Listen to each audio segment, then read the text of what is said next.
To introduce myself, my name is Yelena Shvartsman. I am an attorney, a real estate attorney. I've been real estate attorney for the past, I actually celebrated in May my 20th year as an attorney, but 28 years in this industry because I started off in the real estate law office. I was lucky enough to work for an amazing real estate attorney who taught me a lot, and then this is all I do. This is my life.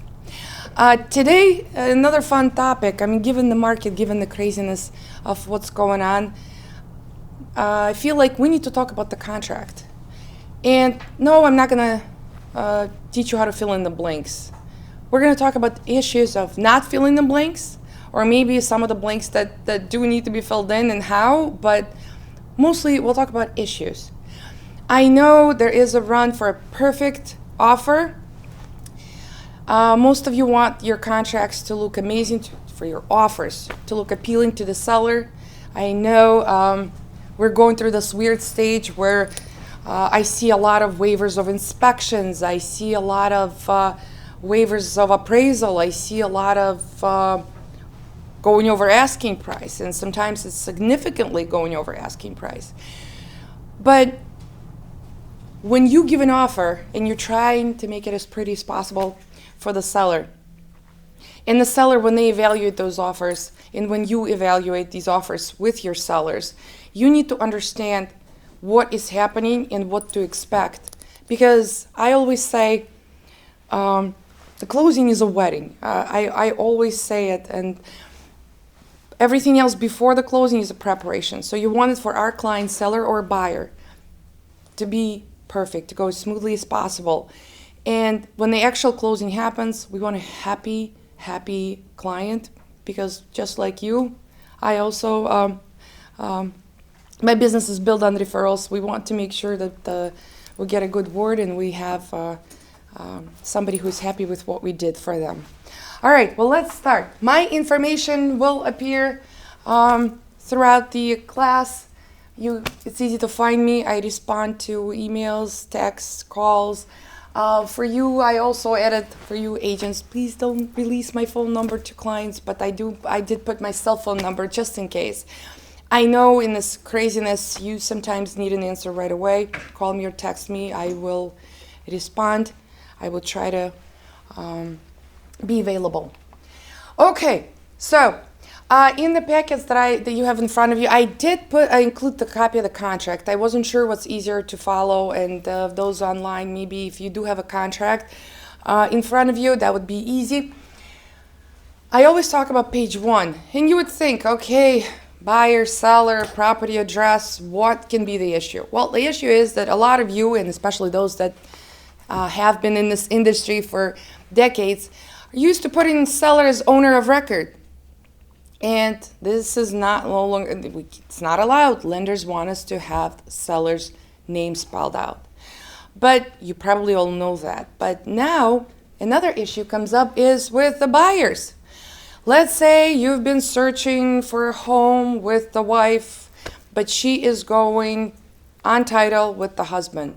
Both names need to be on it. Bless you. And I'm also asking you, as a title agent, as an attorney, please spell the names correctly and spell them exactly as how the clients wish to appear on title. Buyers. Sellers we can look up, but buyers, the contract is also for attorneys and title companies. It's informational. It's informational sheet. We know who the parties are, what the purchase price is, what the property address is. So this information is crucial. When you fill out the contract, make sure the names are spelled correctly. For sellers, if it's an estate sale, spell out the name of the trust, spell out the name of the estate. If it's a corporation buying or selling, make sure you check if it's an LLC or group or Inc. or PC or whatever the name is. We need to make sure that it's a correct information. Very important. I also ask, especially for city agents, is a lot of times there's several pins. Please don't forget to include all pins. Yes, we do look it up, but we start off of the first page. Okay, and for us it's a starting point, and sometimes parking space until we see title search, I don't know that apparently there are 2 pins. So it's very important. Parking spaces, storages, if any, need to be on the contract. All right, my favorite and the least favorite for all of you is fixtures and personal property. You would think, right? I mean, okay, so we'll check off what's there. I know, given the fact that you walk around sometimes and you obviously pay attention to a bigger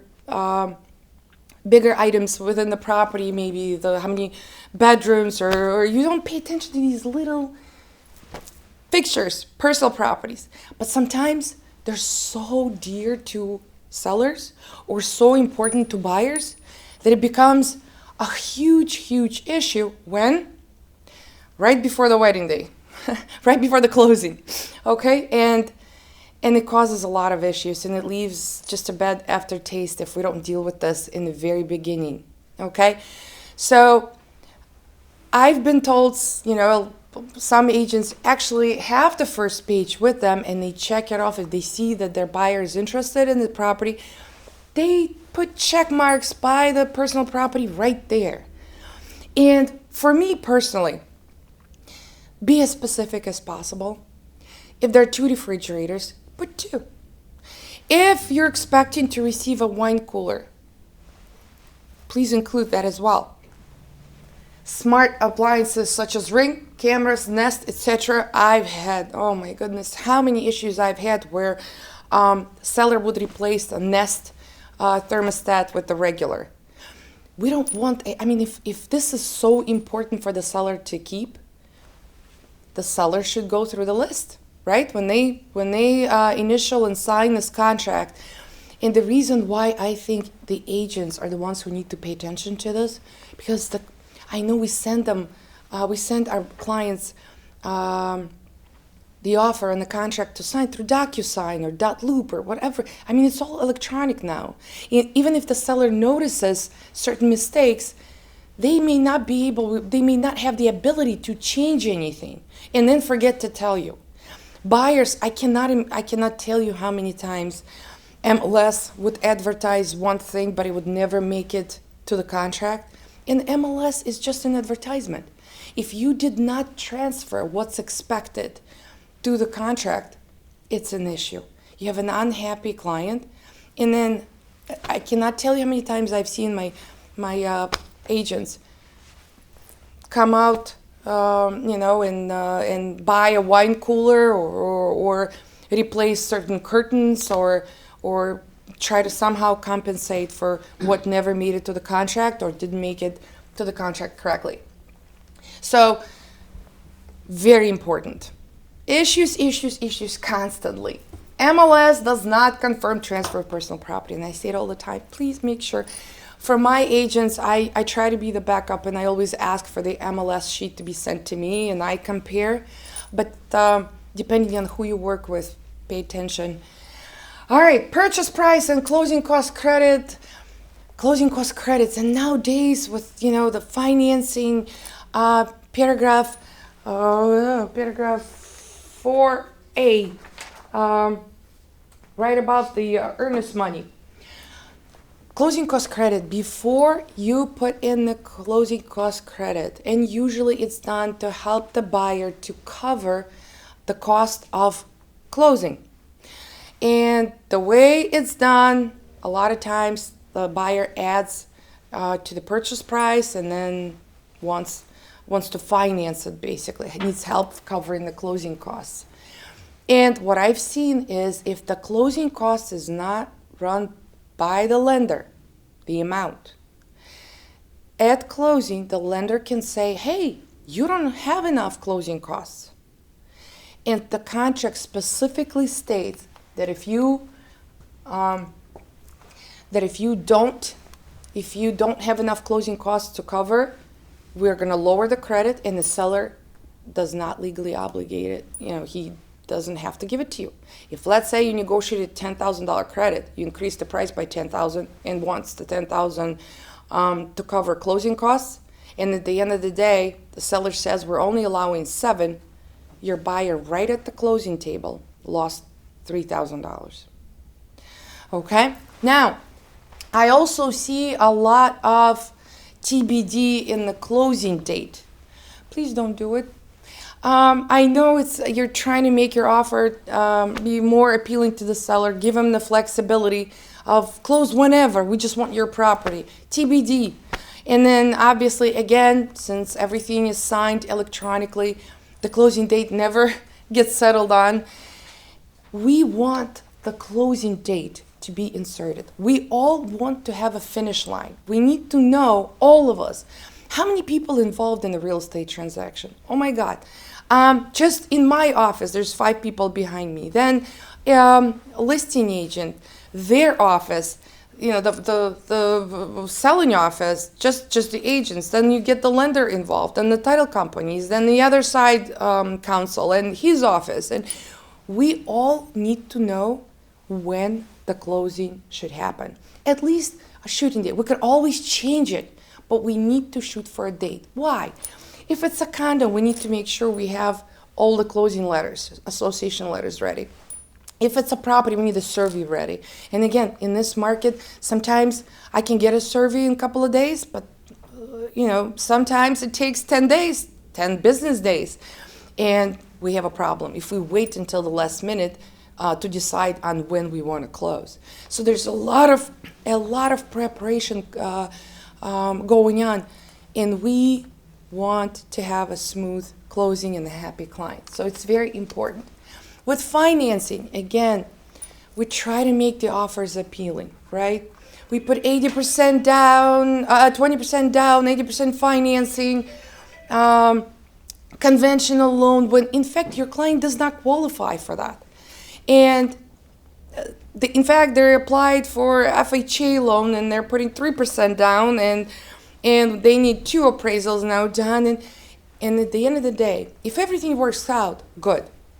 But if your buyer needs to terminate the contract because they were unable to get financing and you did not comply with terms of the contract, you're done. You lose your earnest money, okay? And rightfully so, because the seller thinks that they have a solid buyer who's putting 20% down.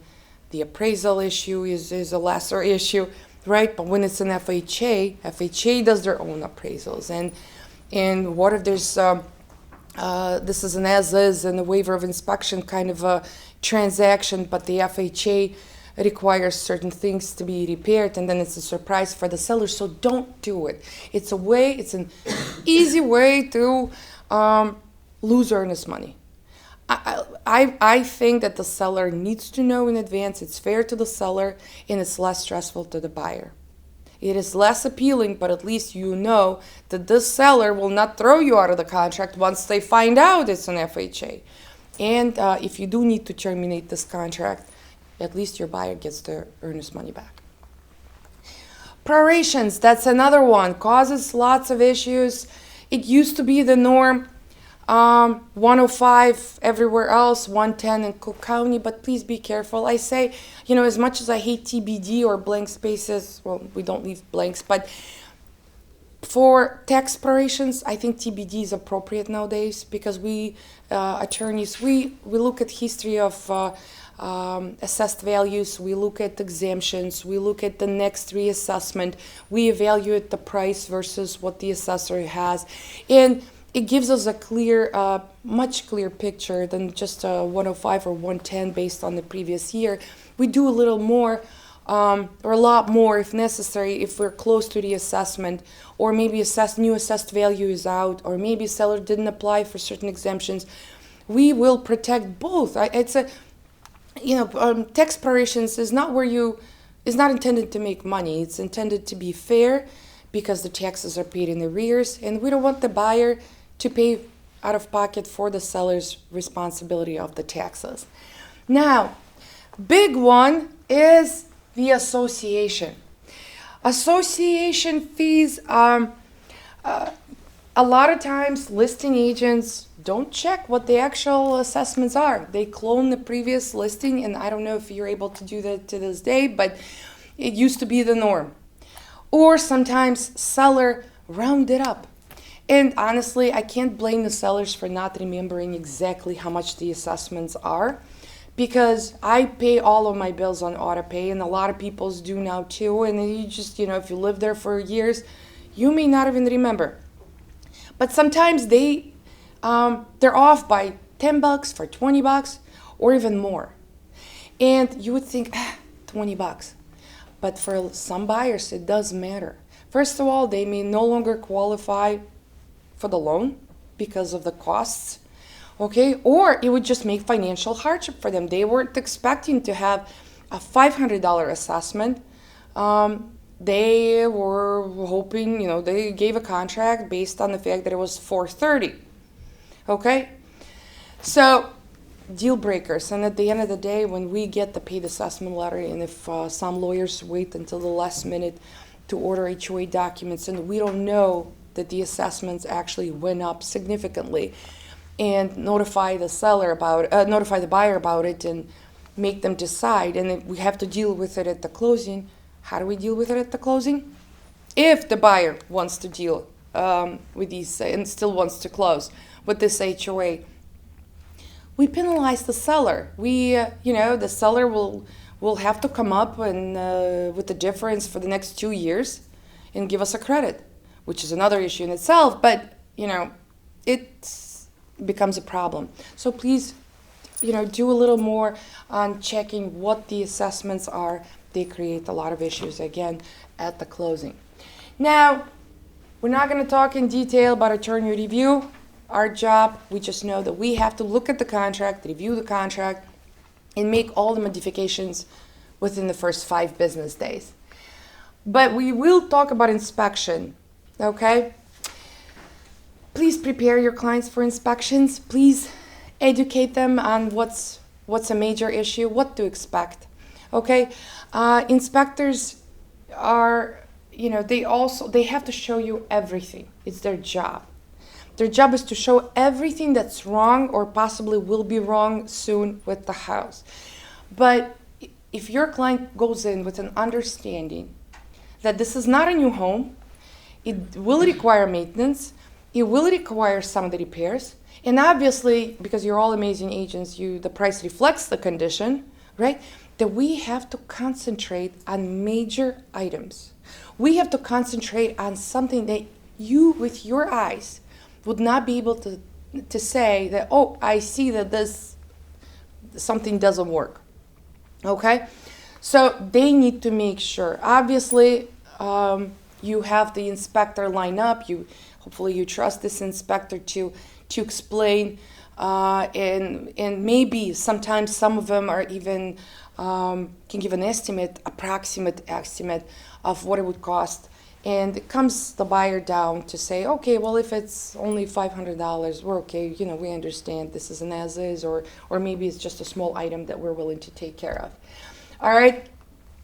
During attorney review, no matter which contract you use, we do not renegotiate the price. It is set. You gave an offer, it was accepted, and this is how we proceed. So don't use inspection as a way to renegotiate the price.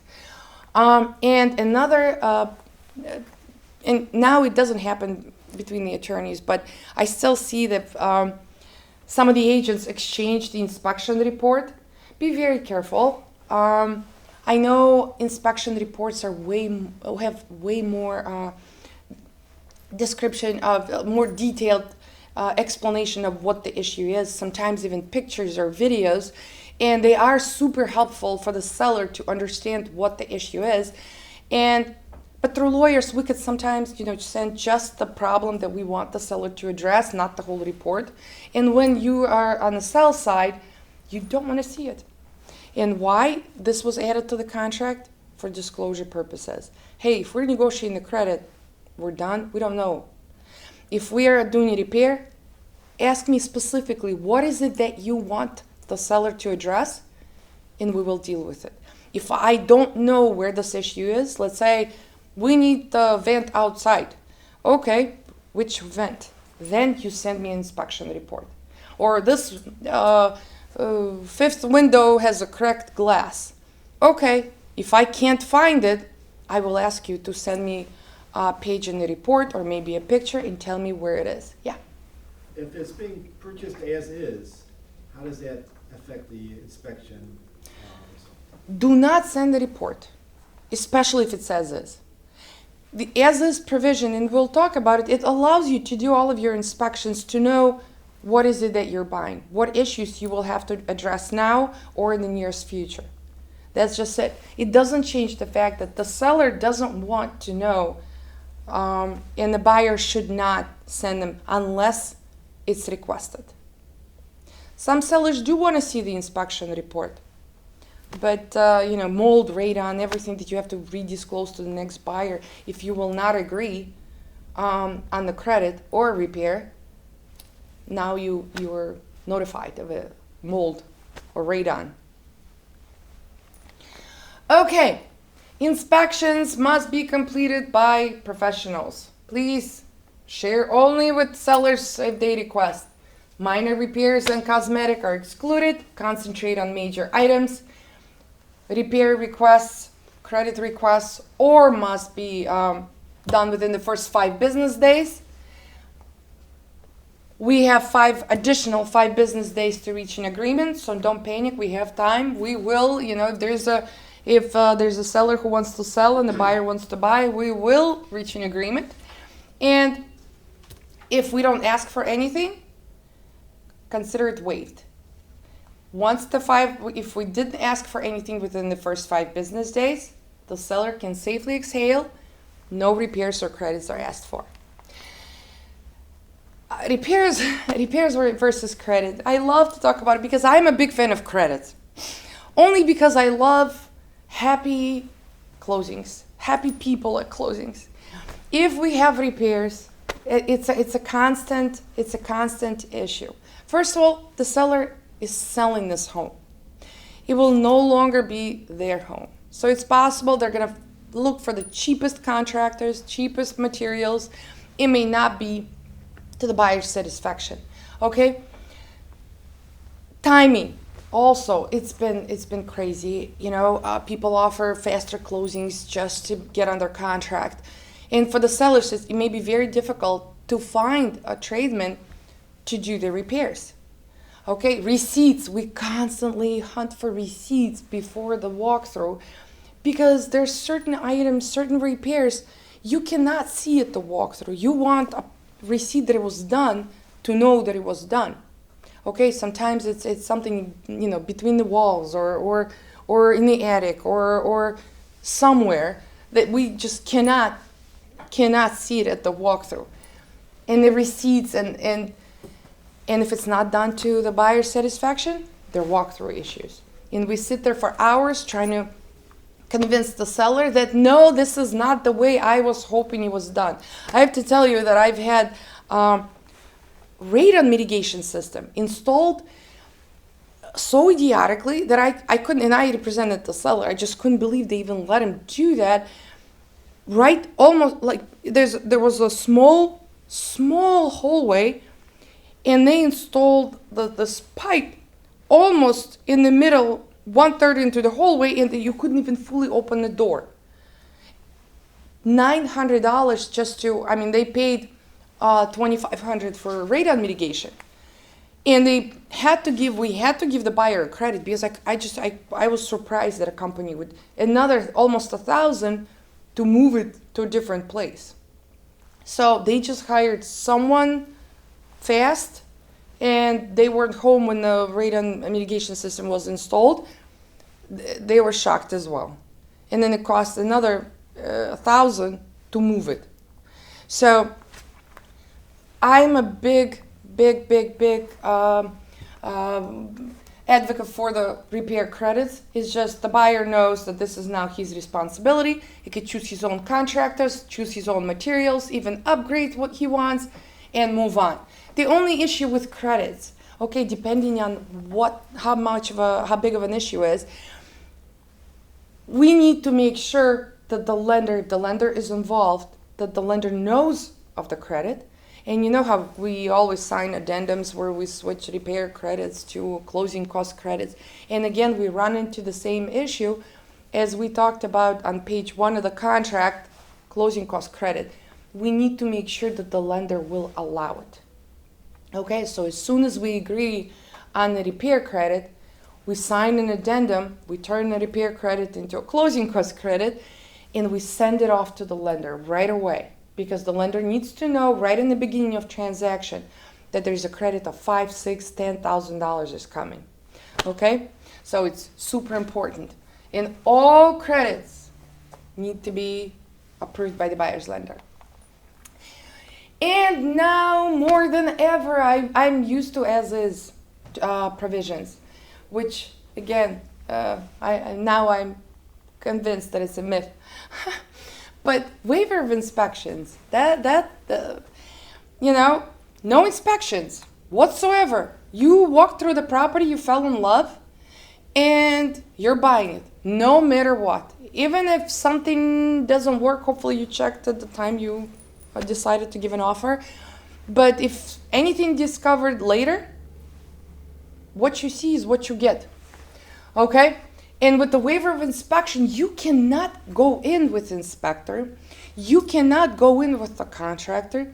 You walk through the property and decide whether you want it. And if your decision is made and you do, you're done. Next time you'll see this property at the walkthrough just to make sure nothing new pops up, and you close. And I do quite a few classes on this, and I know you guys have certain emails, letters, addendums, disclosures for the buyer where you suggest to do the inspection, which I think is extremely smart.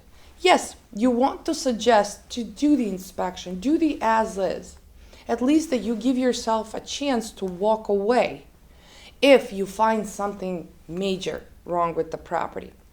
But again, and I know you're all trying to steer against it, but there's a lot of investors buying properties nowadays.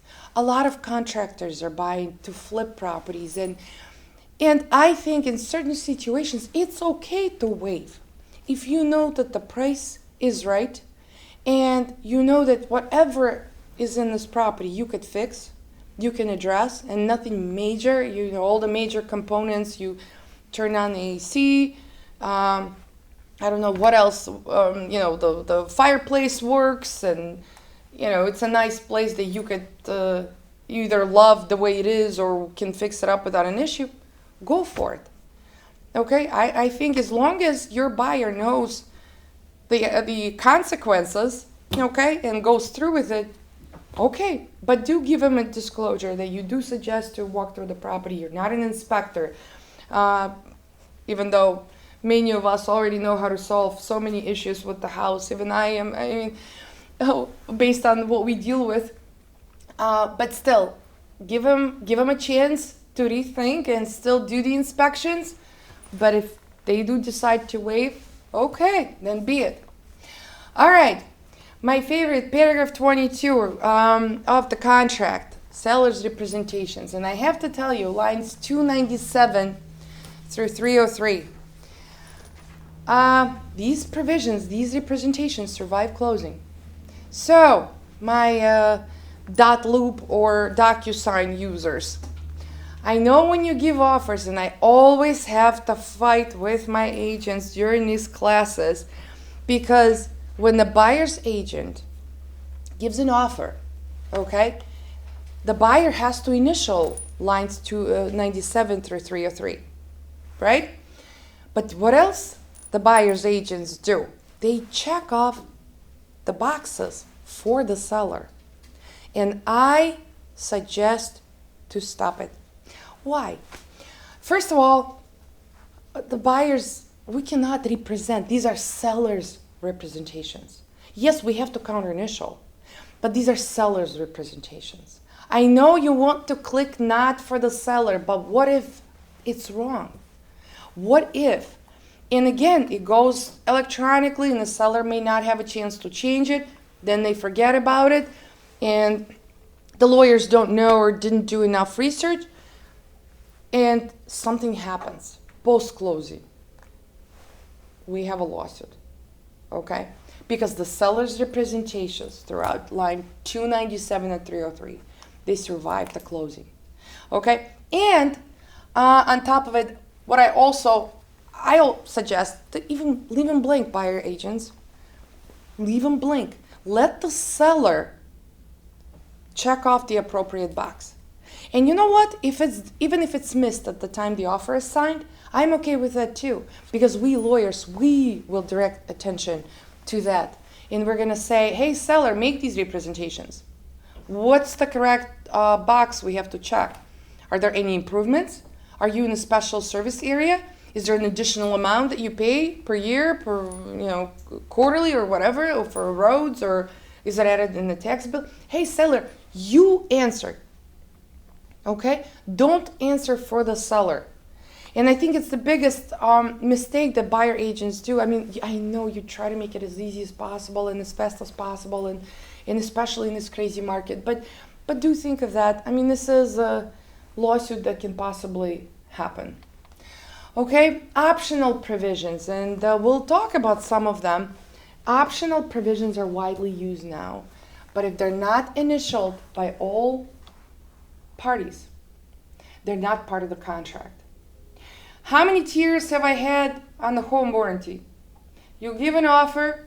Some agents even are good because there's a little check mark right on page 1 where they expect a home warranty. They check off that box. But, oops, no, not this home sale yet. But and they'll initial the home warranty. They'll fill in the blanks. But the seller wouldn't counter initial. And then at the closing, whose pocket this home warranty comes out of? Yours. Because we need to make sure that if there are certain expectations, that they're counter initials. Optional provisions do not become part of the contract unless they're initialed by all parties. Now, home sale contingency. Home sale contingency is the fun one. Again, very rarely used nowadays because we want a solid offer, but used. And it needs to be always filled out properly. And I know it's super confusing. I personally, if 7.0 or 8.0 contract ever to come out, I hope they'll revisit the home sale contingency and rewrite it. So, is home sale contingency bad? Well, for buyers, it's an attractive offer, right? Usually it's higher purchase price if the buyer understands that they need to sell and they want the seller to wait. But no guarantee that the buyer's home will sell, right? So there's uncertainty for the seller. For buyers found a home, but they need to sell, and it works for them, all right? But usually, again, the terms need to be a little bit more attractive. They now have to be aggressive in the sale of their current home. So whatever comes in, they'll have to entertain credits it is, to get it under contract within the time specified in their purchase, in the home sale contingency. Okay? Again, this part of the contract needs to be initialed if it's accepted by the seller. So don't expect for seller to follow up on this if the seller never initialed. Also, if your buyer needs to get out of financing based on financing, needs to terminate the contract that they cannot get a loan because they didn't sell, but this was not fully initialed, they can't. The contract is not contingent on the home sale of the buyer's current residence if it's not initialed by all parties. We're going to check off and give a little more information on the buyer's current residence that they're trying to sell. And it has to be publicly listed. Okay? So I know you have your private network and you try and maybe buy owner. Social media now is big and all these groups on Facebook. This is what we want to know. Is it on MLS? Is it? Great. If it's not, when? When are you using an agent? And now, for some reason, sellers think that they can pull it off without agents and they try to sell. No. Seller wants you to list it properly on MLS with a reputable, knowledgeable agent if you want me to entertain that offer. Now, sellers will probably accept this offer because it probably has a better price or maybe better terms, because I know this buyer needs to sell. They have a kick-out clause, okay? Usually it's 24 to 48 to 72 hours, the most I've seen. Seller has a right to market the property. I know you have a special code for MLS, and the buyer's agent will know that it's under a home sale contingency. But this is the line that I hate. The kick-out clause, yes, it has to be in writing, everything is, that's not the portion, but shall be served on buyer, not buyer's attorney or buyer's real estate agent. I mean, I always change it if I do have to work with the home sale contingency. Some lawyers miss it, and it becomes an issue. Okay, well, seller got another offer.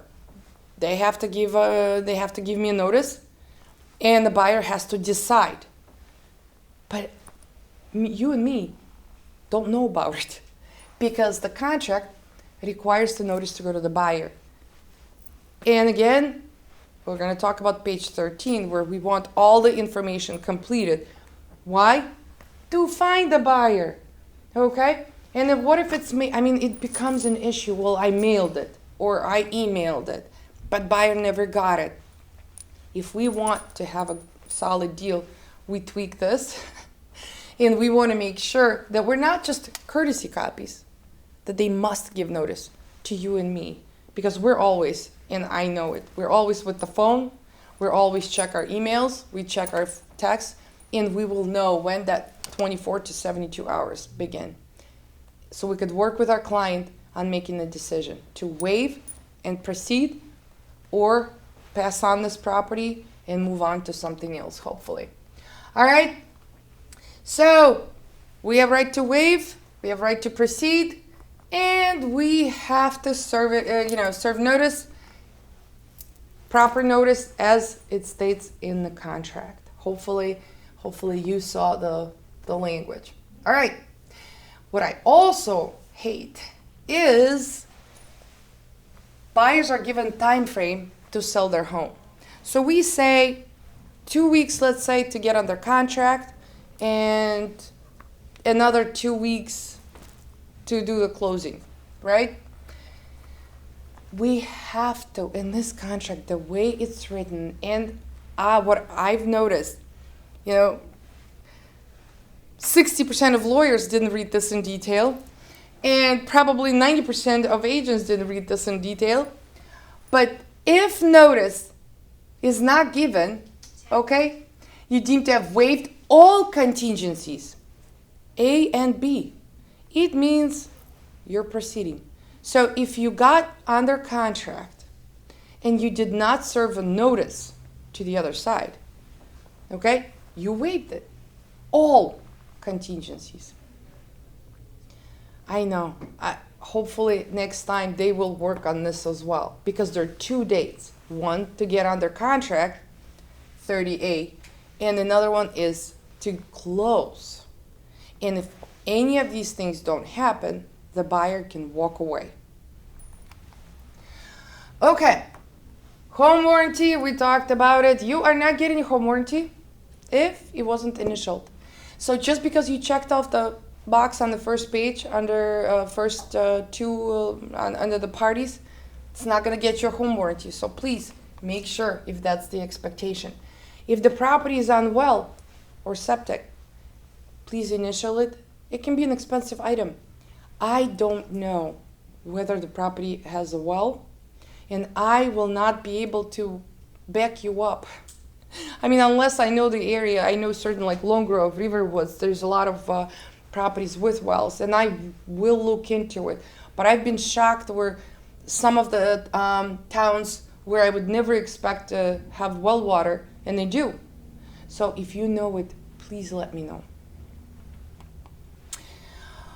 This is a big one. And I yell at my agents all the time. Yes, it's fine. We could do a possession after closing. It makes the offer more appealing. I've noticed that this is now, it used to be the waiver of inspection was number one. Number two was appraisal waiver. Now it's the post-closing possession. What is it? You allow the seller to stay after closing. Okay? Which is absolutely fine. But I've seen even up to 3 months, 6 months. I've seen some, hey, seller, close, but move out on at your own pace. That's fine. And it works for sellers. Why? Because they already have the money from the sale, and they have the flexibility to move if, let's say, they're moving to another state, or maybe their house is under, the new home is under construction. They don't have to live in the construction, so they continue to occupy their previous residence. And what I also see more than ever, free of charge. You know that the seller has to pay PITI, principal, interest, taxes, and insurance. We call it use of occupancy. They cover the cost, whatever it costs the buyer to for this property. This is what the seller would cover. Okay? And this is usually zero. And again, if this is what it takes to get under contract, to get this property for your client, and he's willing to do it, I am fine with that too. But what I am not fine is if you waive possession escrow, okay? Possession escrow, and you do not insert the date. Again, I'm adamant, just like with the closing date. Please, don't do TBD here. Don't per seller. Give him a final date. Do on or before, okay? But at least the seller mentally will know that they have to get ready to move, okay? And not only that they have to get ready to move, and they have to move, but that they have to move on the day at least when the plan is to move, and move out without damage to the property. Okay? Please, if you want to let them live for free, that's fine. But don't waive possession escrow. Don't waive that deposit, our only leverage, okay? To make sure that the seller does move out and moves out without damaging the property. I've seen hardwood floors scratched, and not by seller, not intentionally, by their movers. Okay, I've seen furniture destroyed, and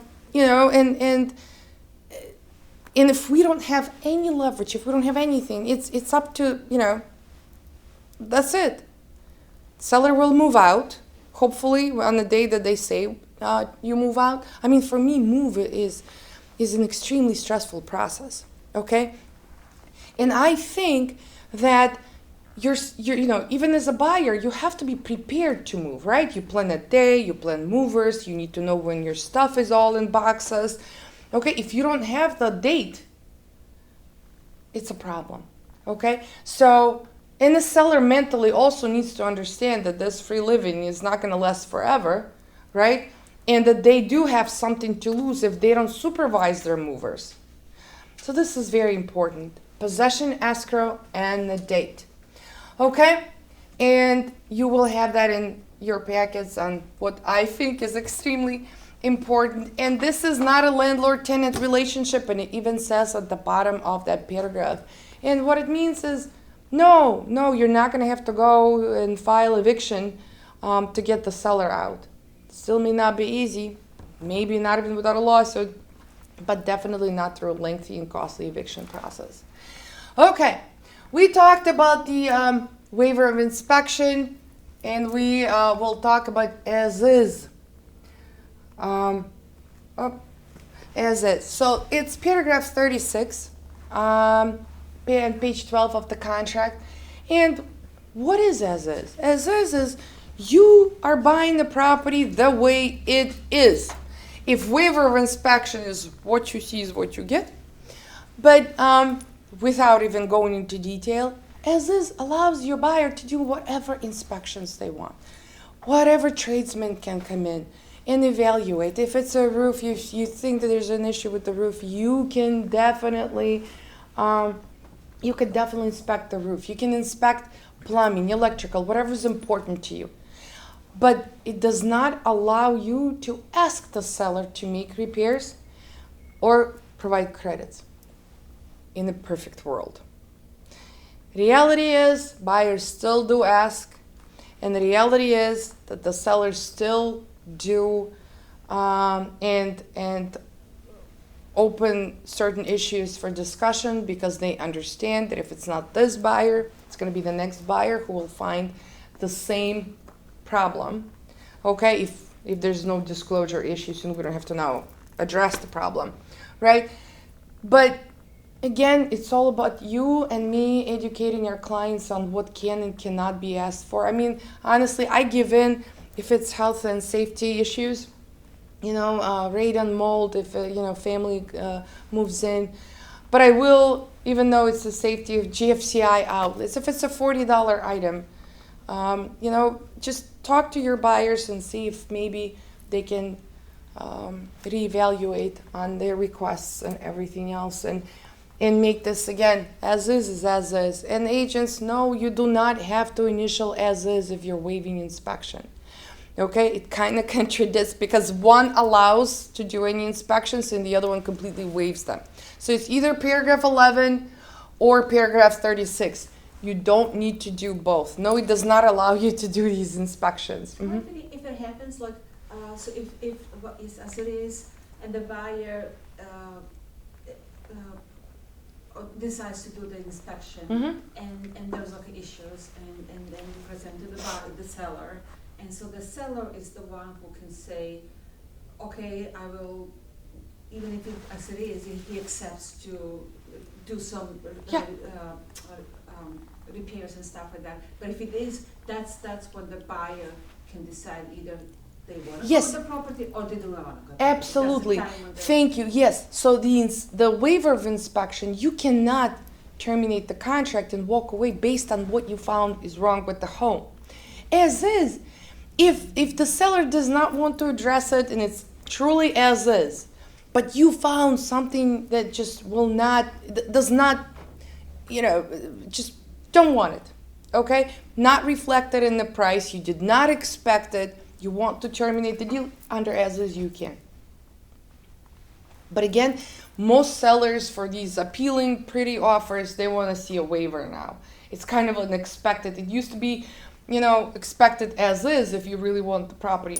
Now it's a waiver, and I see a lot. But agents look professional, don't initial both. It's one or the other, okay? Because it is confusing, and then it's surprising to me when the listing agent then has the seller initial both, but they will all miss out on seller representation initials or more important ones, okay? Just keep in mind, in this market, you want to stand out, you want to look professional, and your practice and my practice is all about covering our behind, right? No matter what we do, we represent someone else's interests, and we have to represent them to the best of our ability. Yeah. You mentioned that you give in with health and safety, and I had 2 recent sales where I was representing the seller, and our lawyer gave a concession for sewer problems, sewer backup.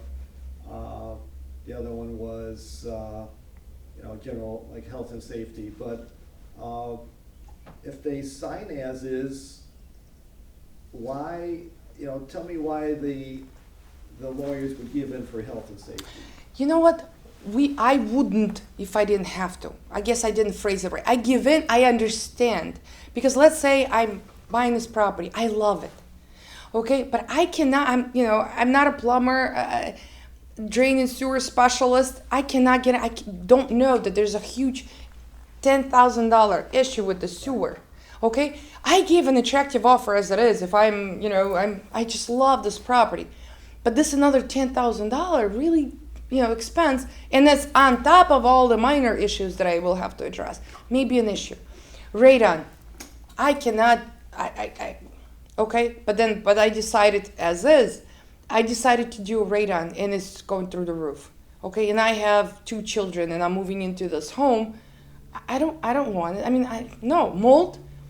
I did not get into attic. I did not see it. That there's black substance all over the. I mean, certain things I understand, Right. but if you tell me, which is also health and safety, GFCI outlets.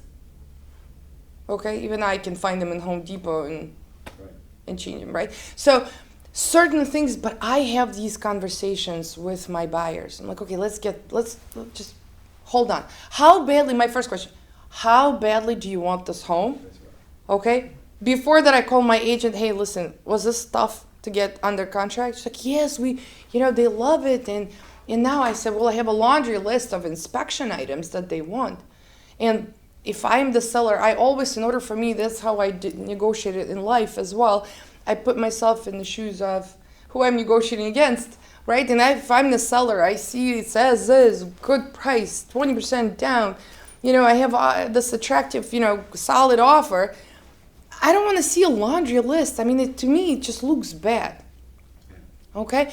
If I didn't see the roof, I get it. If I didn't see a sewer, I get it. If let's say well and septic and the well water came back with bacteria, or if, with pools, I'm buying a house with a pool as is, but the pool doesn't work, or something like that, then I understand. But if it's something minor, when they start asking about, $100, even $1,000 items, to me, and so I try to educate the buyer and say, hey, listen, you're gonna upset the seller, you're gonna leave this bad taste, and at the end of the day, I really love when both parties are happy and the sellers are, they clean out the home and they prepare everything that they want to transfer, any information about the house and the keys, and they're cute and they're talking and they're like, hey, call me if there's a mail, and hey, call me, I'll show you how to use certain equipment in the home. I mean, it just makes it all like different energy. And you and me, both will need to work on that and keep that energy floating until we get to the closing, because we want to make sure that everyone's expectations are met. There are too many people involved. All right? And I want to end on page 13. Again, especially if there's a home sale contingency. And honestly, if there's a post or pre-closing agreement to sign, just give as much information as you can. The seller needs to have buyer's information. We need to have associations information. We definitely need lenders information. I know sometimes the buyers can get a pre-approval from one lender but end up with someone else. Just make sure when this contract is signed, it's complete, because all of us, lenders, attorneys, title companies, we all go off of the page 13, page 1 and page 13. We need the correct information. You save our time and honestly a headache when I know who to call, who the attorney is on the other side. And I strongly suggest that your clients do have a team already decided on, even as early as they start looking for properties or start putting the property on sale. They should know who their lawyer is going to be, inspector, lender, at least, and work, so they run it through you, and they, that these are the people that you've at least heard of and have an experience with and have a positive experience with, because it's teamwork. It's nothing else than a teamwork. And we all have our role in this transaction, and they need to understand they're not buying an item from Walmart that if they don't like it, they can bring it back. Okay, it's for many people, it's once in a lifetime, or for the first time, and extremely expensive. Okay, and any mistakes can cost a lot of money to fix.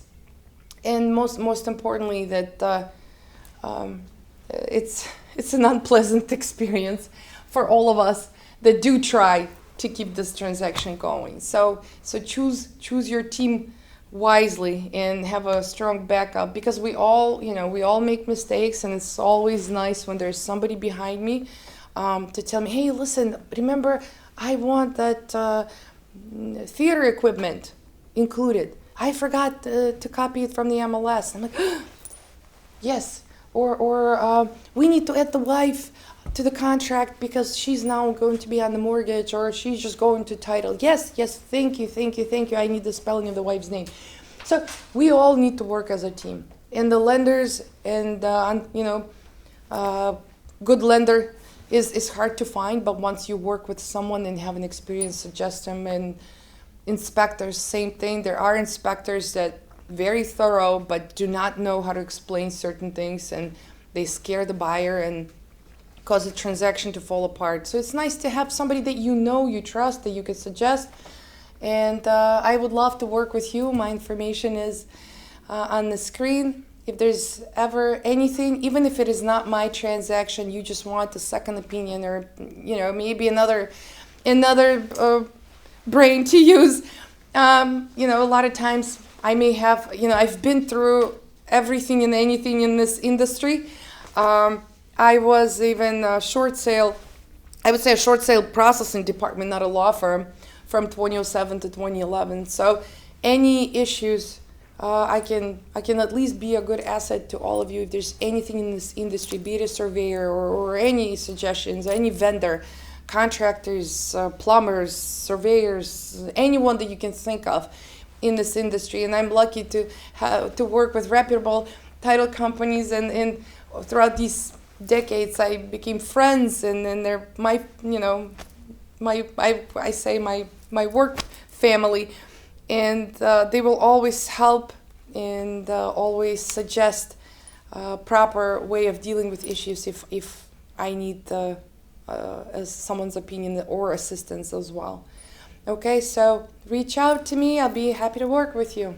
Thank you. Thank you so much. Yay. Thank you.